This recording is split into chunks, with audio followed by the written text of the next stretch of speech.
The monster swings its claws, but I don't roll any dice. Instead, I just tell you it hits. What? Is the GM cheating? Or is this actually how the game we're playing is supposed to work? Let's talk about why game masters don't always need to roll dice, and why sometimes they should anyway. As a GM, do not roll just to roll. Roll because the table needs to know what's going to happen, and the stakes actually matter. That's why D&D and Shadowdark thrive on GM dice. I once ran a session where an ogre's swing at the wizard came down to 1d20. If I hit, that wizard was dropping. If I missed, the fight was gonna turn. Everyone held their breath as the dice clattered across the table, and that's why dice exist. But here's the contrast. I once saw a GM roll for a goblin trying to open a locked chest. Behind the screen, he rolled. He sighed and said, yeah, he doesn't get it open. I didn't care. The stakes were not real. The roll just slowed us down. So before you roll, ask yourself, if this result goes either way, does it change the story? If yes, roll. If not, just skip it. Think about this. How many times have you rolled for something and then realized that didn't really matter? Sometimes the dice do not add drama. They just confirm what you already know. That's why Monster of the Week doesn't have the GM roll. If a hunter misses, the GM makes a move. When my players failed to banish a demon, I don't roll dice for the demon to retaliate. I just say, the demon lashes out and injures your friend. Fiction already tells me what to do because I know what's gonna happen. Here's the D&D example. If a player tries to sneak past a group of guards and rolls a nat 1 on stealth, do I really need to roll for the guards? Ignoring passive perception? No. The failure is already clear. The guards notice. So, as a GM, skip the dice when the consequence is already obvious from the fiction. Do not add extra rolls just to fill the silence. It dilutes tension instead of building it. Sometimes the dice are the drama though. Rolling is how we create that breath-holding moment at the table. I think there's a key. If you roll, you have to own it. Because if you fudge it afterward, you undercut the suspense you just built. It's dice. Roll the dice. I remember a session once where I rolled a crit against a fighter out in the open. The whole table groaned, but nobody doubted it. The transparency made the moment sting, but in a good way.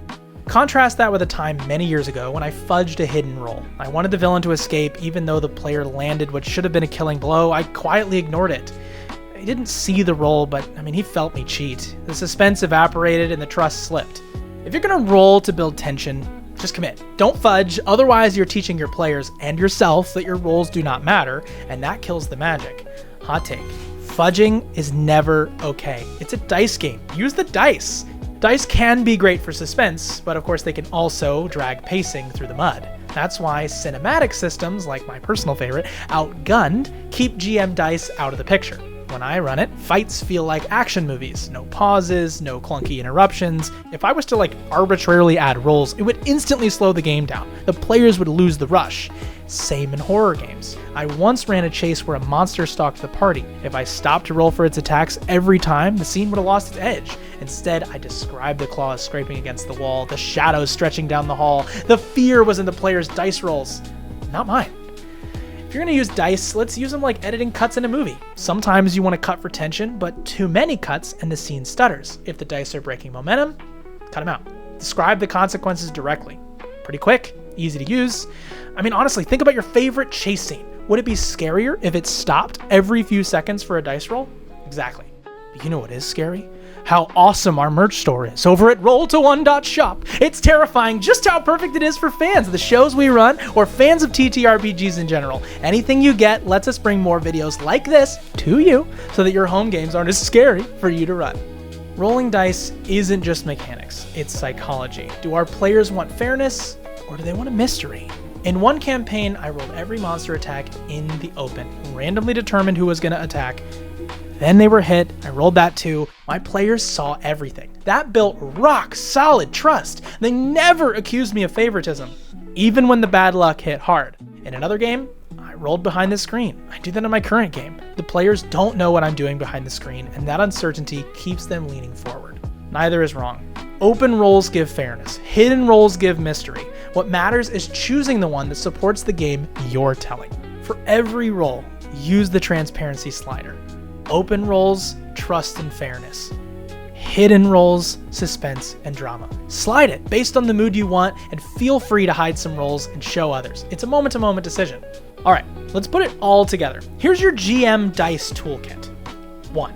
Roll when the outcome is uncertain and the stakes matter. 2. Don't roll when the consequence is already obvious. 3. Roll to build suspense, but commit to the result. 4. Skip dice sometimes. Keep the pacing tight and cinematic. 5. Decide your transparency. Open for trust, hidden for mystery. Dice aren't rules. I mean, sometimes they are, but they're tools most of the time.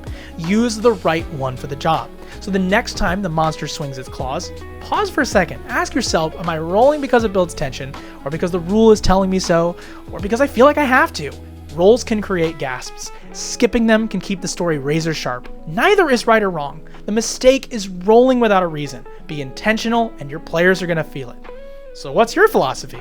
Do you roll in the open, hide behind the screen, or just ditch dice altogether? Let me know in the comments. I read all of them. If this helped you sharpen your GM skills, please like, subscribe, and check out our actual plays. I'm Jaden from Roll to One. I'll see you next time.